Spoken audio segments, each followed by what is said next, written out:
A group of Japanese journalists has paid a visit to a shelter for elderly Korean women who were forced into sexual slavery for Japanese troops during World War II. The visit, the first of its type, was aimed at seeking a historical reconciliation between the two countries.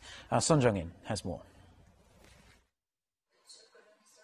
A documentary on the Korean victims of Japan's wartime system of sexual slavery is being shown, and the visitors' eyes are fixed on the screen. They are Japanese journalists from 16 Japan-based media firms who paid a visit to the House of Sharing in Gwangju Gyeonggi province, which provides shelter for former Korean sex slaves. The reporters said they wanted to meet the women in person and listen to their testimonies in an objective manner to find a way toward historical reconciliation between Korea and Japan. The elderly victims sitting face-to-face with the journalists could not contain the resentment they have felt for so many years.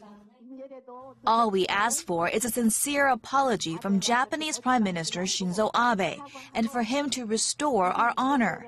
We don't understand why this is so hard for him when we have dedicated our lives for justice. The journalists asked the victims for their opinion on the Asian Women's Fund, which was raised from Japan's private sector in 1995 to compensate the survivors. The victims maintained that the Japanese government must itself provide compensation. We hope the journalists clearly convey the victims' sad history so the two sides can work together to resolve this issue. The victims asked the journalists to act as mediators to urge the Japanese government to acknowledge state responsibility for its historical wrongdoings. The timing of the visit is significant as it comes ahead of the 70th anniversary of Korea's independence from Japanese colonial rule and the 70th anniversary of Japan's surrender in World War II. Only 48 victims remain alive in Korea. Sohn Jung, Arirang News.